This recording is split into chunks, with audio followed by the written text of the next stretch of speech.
Hello. Over the summer, I was volunteering in a community center called Al-Fenik, or the Phoenix Center, in the Haisha refugee camp. The Haisha is one of the 19 refugee camps inside the West Bank, and its population is 30,000 people inside a very restricted area of 0.25 kilometers squared.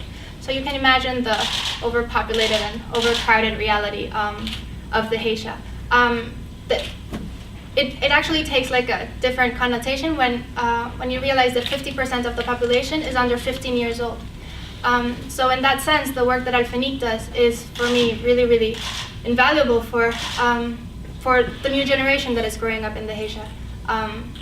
So Al-Fenik is a locally based run community center, run by the locals for the locals. And everybody who works there is a volunteer. No one is actually paid.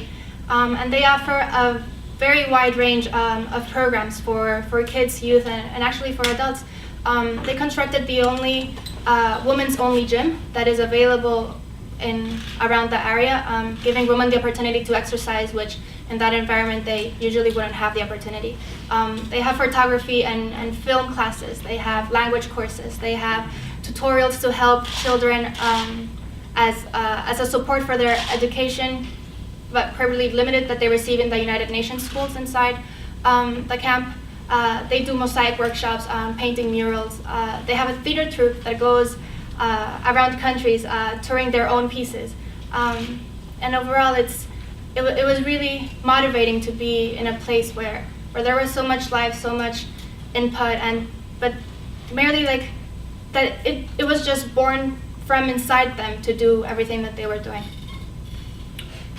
So Andrea, like when I go back home or when I'm in Sunduza, I see a lot of poverty, and it's always frustrating, or it's always hard to get people to do something about it. So the programs that you mentioned in the refugee camp, and I imagine there's a lot of poverty, and where are they actually working? That's a great question.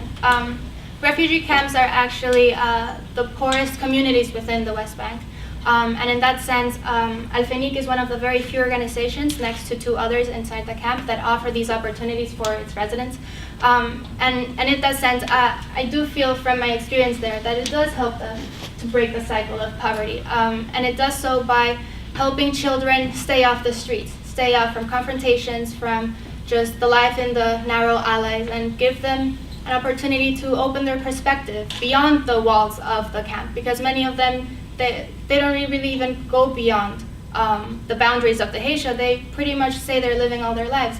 But what was really, what I really appreciated from Al-Fenik was the fact that it was actually founded precisely for this. The generation inside the camp that lived through the first and second Intifada decided that they wanted their children not to have to live through the reality they lived, and that their children deserved a better future. So they took it upon themselves to found a center like this, and so far the outcomes have been really amazing.